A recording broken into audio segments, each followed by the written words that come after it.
I opened in 1982. It was a cabaret on 8th Avenue, turned it to comedy in 1983 when we hired Jay Leno. It's rough, there's lots of rejection, and I think, as women have changed and the women's movement has changed, more women have gone into comedy.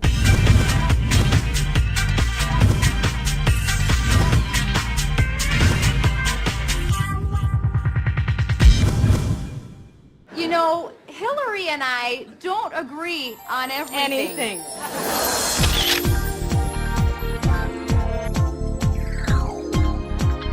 Susie Essman, Joy Behar, Judy Gold, Roseanne Barr, Rosie O'Donnell, Ellen DeGeneres, Rita Rudner, Carol Leifer. We were excited to do a big piece on women in comedy because we've been looking forward to Amy Poehler's new sitcom, Parks and Recreation. And so we thought, well, let's go back and look at the history of how we got here. Who were the people that laid the groundwork for this? I opened in 1982. It was a cabaret on 8th Avenue, turned it to comedy in 1983 when we hired Jay Leno. Stand-up really had its golden heyday in the 1980s.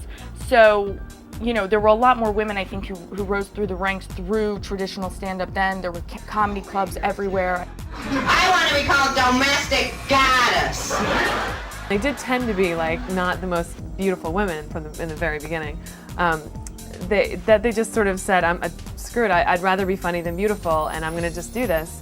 It was really groundbreaking. It was very difficult. I mean, Joan Rivers talks about not wanting to be the ugly, funny girl. Females are still they're not accepted in that boys' club. It's rough. There's lots of rejection. And I think, as women have changed and the women's movement has changed, more women have gone into comedy. It's a much harder sell for them. So I try to encourage them to keep on doing it because I know most of them, if they keep on doing it, will be successful. Women are completely at the forefront of the comedy game right now. I mean, it's an absolutely unprecedented new era for comedians. But tonight we are crossing party lines to address the now very ugly role that sexism is playing in the campaign.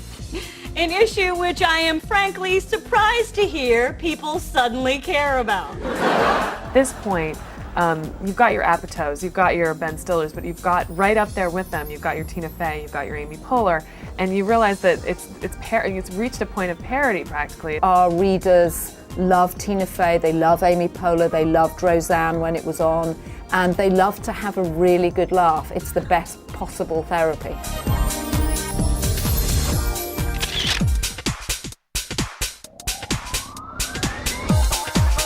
We're here today at Pearl River in Soho, and we're going to shop for our first ever TV dinner story.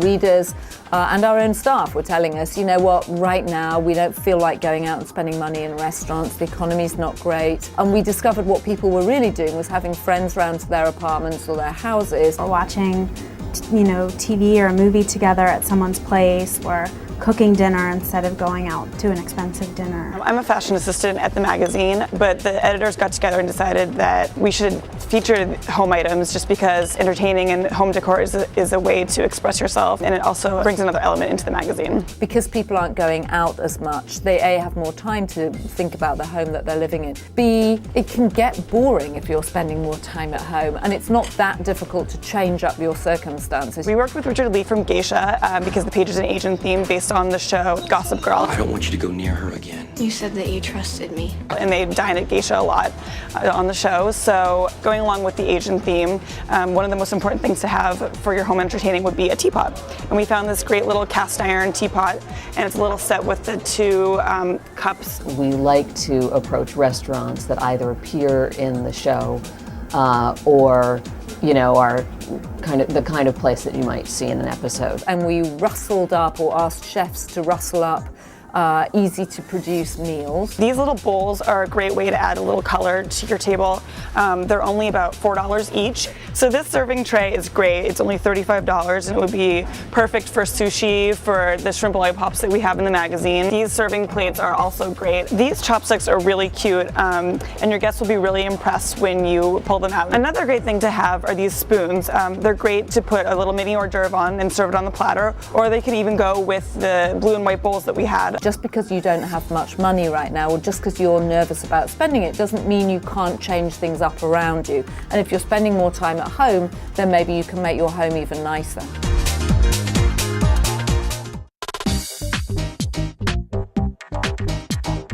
Hi, my name is Anna Goldstein. I'm a life coach. I'm here today in New York City with Dove Go Fresh, helping women in their 20s reshape their lives. Is there a specific area that you want to improve? Relationships. How's your body language when you're out and about? I don't want to seem too forward, or I don't want to, send out the wrong impression. What's something positive that you can say to yourself when you feel shy? Just reminding myself that I have something to offer. The key piece of advice would be to affirm the positive thoughts and focus on the positive things that you can offer someone when you're out and about. Yeah, I think I can try that. How would you like to improve your financial situation?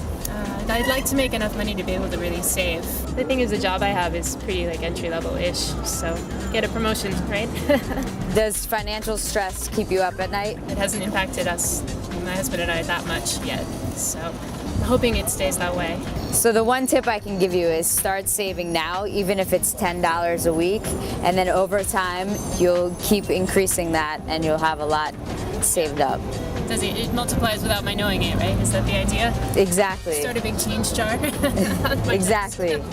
What's an area of your life that you would like to reshape? Well, I'm currently trying to decide about my next career path. What kind of career do you see yourself doing? I'd like to do work for a government agency. I'd like to be in a district attorney's office or be a special prosecutor. When you get clear with what your values are, it can make the decision process a lot easier. So what do you value? For me, success and happiness is going to be evaluated on how satisfying my job is for me every single day. When we think with ink, I'll say, it becomes much more clear when you take it out of your mind and you actually put it on paper. Okay, I'll do that in the park. Awesome.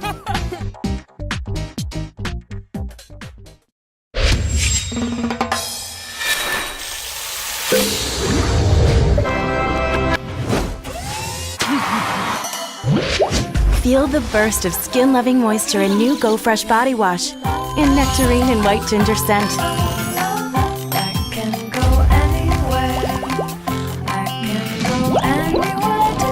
It's a juicy new way to go fresh. The juicy goodness of Burst also comes in a bar. I think that the reason I love my life is because I have along the way met people who really embraced me and helped me. And I think that's what I would encourage people to do, is help somebody. And I don't mean in like a handout, gratuitous kind of way. I mean help them just achieve or accomplish or do something that they want to do. That's the thing that I know about my career, that along the way I can look back and see that a lot of people have lent a hand.